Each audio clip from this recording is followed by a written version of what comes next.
भारत में कई ऐसी जगहें हैं जो अपने रहस्यमय कारणों के चलते हमेशा चर्चा में रहती हैं। उन्हीं में से एक है राजस्थान में स्थित कुलधरा गांव। कहा जाता है कि ये गांव पिछले कई सालों से शापित हो रखा है।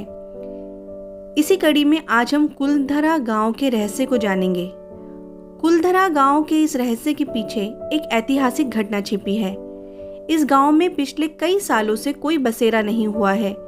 गांव के आसपास के लोगों का कहना है कि यहाँ पर अक्सर कई भूतियाई घटनाएं होती हैं। इस कारण यहाँ पर कभी कोई भूल कर भी जाने की कोशिश नहीं करता। आज ये पूरी तरह बंजर और वीरान हो चुकी है। जर्जर हालातों में पड़े यहाँ के खंडर आज भी उस घटना की गवाही देते हुए दिखते हैं जिसने इस सुंदर गांव को एक वीराने में तब्दील कर दिया। कुलधरा गांव आज जिस हालात में है वैसे पहले कभी नहीं था। ये गांव पहले काफ़ी सुंदर हुआ करता था। आज से लगभग 200 साल पहले कुलधरा गांव में पालीवाल ब्राह्मण काफ़ी संख्या में रहते थे। 1825 में अचानक इस गांव को सभी लोगों ने खाली कर दिया। मान्यता है कि गांव को खाली करते हुए लोगों ने ये श्राप दिया कि जो कोई भी इस गांव में बसने की कोशिश करेगा वह पूरी तरह बर्बाद हो जाएगा। उस घटना के बाद से ये गांव अब तक वीरान पड़ा है। आखिर ऐसा क्या हुआ था जिसके चलते पालीवाल ब्राह्मण और बाकी लोगों ने गांव को छोड़ते हुए श्राप दिया? इसे जानने के लिए हमें कुलधरा के इतिहास पर गौर करना होगा। इस गांव को पालीवाल ब्राह्मणों ने सन 1291 में बसाया था। पालीवाल ब्राह्मण पाली के निवासी थे।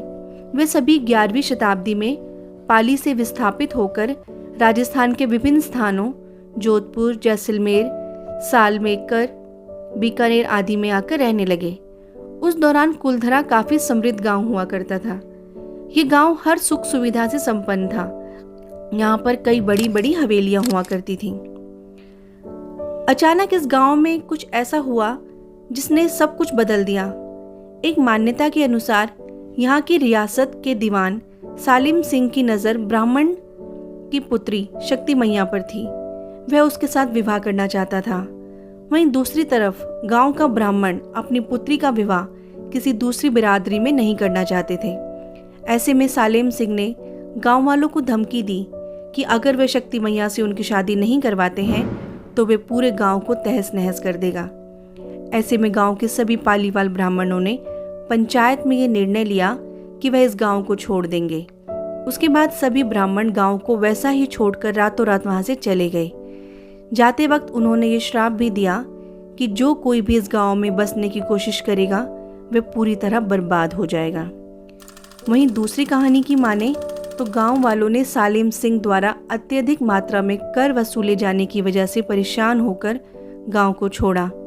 वहीं तीसरी कहानी जो थोड़ा वैज्ञानिक भी लगती है, उसके मुताबिक पालीवाल ब्राह्मणों द्वारा इस गांव को छोड़ने की मुख्य वजह सूखा और गांव में पानी के जल स्तर का नीचा गिरना था। हालांकि आज भी कई लोगों का कहना है कि इस गांव में श्राप के कारण भूतियाई घटनाएं होती रहती हैं। कहा जाता है कि ये गांव रूहानी ताकतों के कब्जे में है।